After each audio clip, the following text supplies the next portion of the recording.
The next project I'm going to be doing is going to be with my kid. I'm going to be making a pair of earrings on a lathe. I think he's probably getting one for Christmas, and it would be good to show him some safety tips. And probably watching me is more what not to do than what to do, but I'll make sure he doesn't lose an eye or fingers or anything. Um, I've already made a blank that's kind of my safety blank in case this one fails. The one I made is with hemlock cones that came off a tree in my parents' backyard. I stabilized those first with cactus juice, which is a resin. You can see the little shiny pieces here.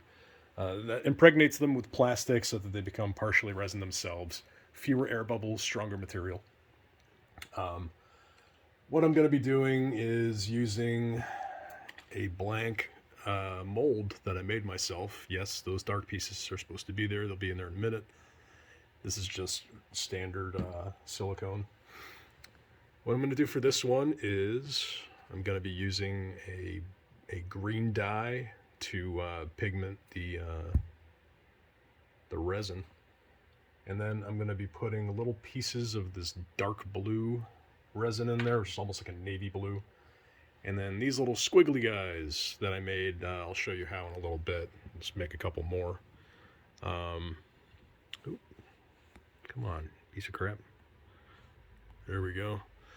The blue and the white are going to be kind of intermingled in there in the green. The blue is much more vibrant here than it should be, but these are the little fragments in there that I'm going to be looking at. So these are kind of an off-white color. And I'm going to be doing some of the blue ones too, not just the big chunks on the end.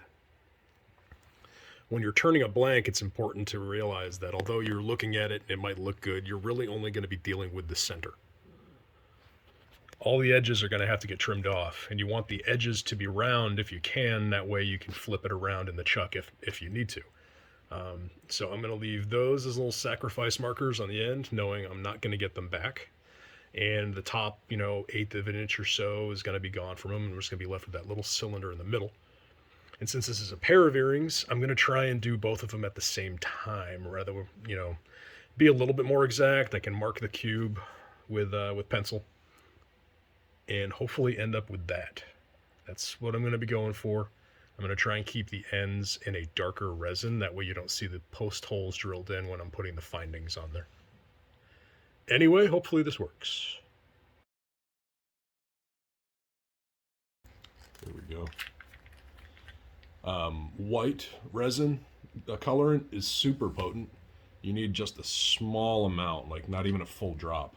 And that's going to turn that white, or at least rather, I don't know, speloogy would be the term I would use. I wanted it to be kind of milky in color.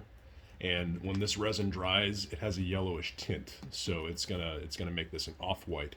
You can already see it's pretty white. It looks like stuff, adult stuff, or a very thin version of that stuff they put on cinnamon buns. Anyway, get it mixed really, really, really, really, really well. You only have a couple minutes to work with this. This is a 5-minute epoxy. After about 5 minutes, it becomes almost unusable, but we're going to be using it all the way in that time frame. It is going to spread out a little bit, but that's what we want. And luckily, because this is a 5-minute epoxy, but it takes like 6 hours to fully cure, it's still flexible. You see how we're getting streaks? That's what we want.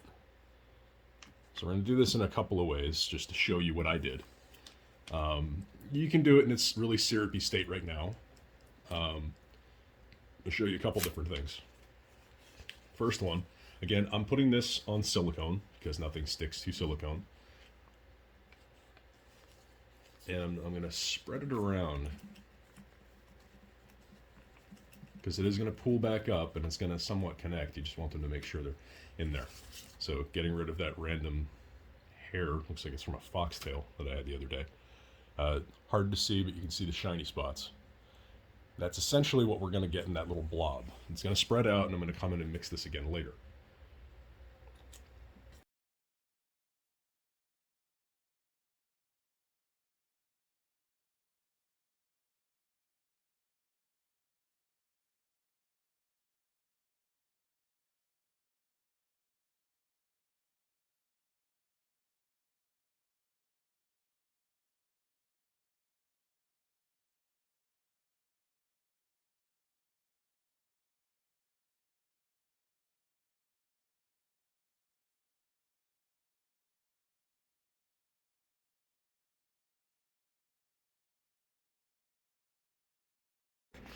You can see it's only been a few minutes and it's already got that yellowish tint that I was telling you about as it starts to dry. You can still manipulate it a little bit at this point. If it's too wacky, you can create some little peaks by dragging. You can pinch it off. I'm going to do that here. There we go. And you can reshape it at that point. And then just put something here, it'll make like a little taco, or you can put stuff underneath it for when it fully cures. So this will take a few hours. Just get it into the shapes you want. And then what we're gonna do is mix up some resin, pour a little in here, and start sticking these in there to whatever size area we want. And we're gonna let that cure. This quick coat epoxy resin, you only don't wanna do 1/8 of an inch at a time. And that takes about 2-3 hours before it'll actually be good to use another coat. I'd probably say 3 hours. And then if you need to, you can stick more of these in until you get the amount in there that you want and in the pattern that you want. And then just keep doing 1/8 of an inch. So take you 6 pours maybe to get it up there to that size. And then you can put a final one on like a 1/4 inch. It'll be fine. This is going to be mixing the resin. Trying to see here. There we go. You want to get it as equal as you can. You really don't want to have an off mix because then you're going to end up with uneven amounts of liquid, which I've done here. And you really only want to mix what you're definitely going to need to use. So I've already added some in there. I don't want to get much more than is going to be required for 1/8 of an inch because I'm going to need to degas it as I'm putting it in there with my lighter. Whichever one of these ends up being the most free-flowing is what you want to mix into the other cup.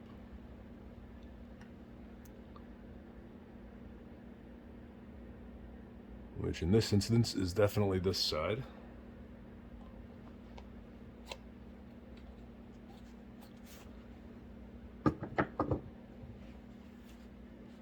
And then you get your colors. So I'm going to do the green. And where's my blue? There we go. Sapphire blue. That'd be a good one. First things first. Scrape it in. And I like to add my color right off the bat. That way I can see if I need to add more. So before I even really start fully mixing, I'm going to put a couple drops in and see what color I end up with. You really want to scrape those sides.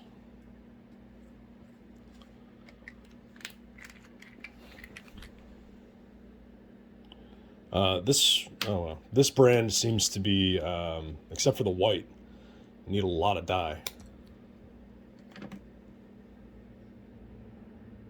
to get a solid color. So I'm putting a bunch of the blue in there. And then I'm going to mix it. Oh yeah, see, that's definitely going to need a little more dye for the color I want. Luckily, I am just going to use the green for it and make that aqua color. With resin, you want to stir for a couple of minutes. You're going to get a lot of air in it, but you can degas it if you're careful with a lighter, especially since you're only doing it 1/8 of an inch at a time. All right. Before I finish that, I want to show you, because I'm going to fast forward. When you've got resin still curing, if it's cured past a certain point, it's not going to stick to itself easily. So what you want to do is scratch the surface. If it's like a block and you're going to put it in another mold, just sand it. But for something like this, just scratch the hell out of it with scissors or an X-Acto blade, whatever you want. That way it has a surface where the other resin can grab onto it. And don't worry, it'll still be shiny. The other resin is going to take care of that and fill in these gaps.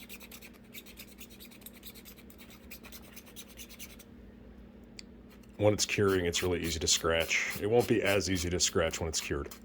But, you know, don't test that theory. This stuff's not steel. It will scuff. Let me give it a quick little dust off there. Good.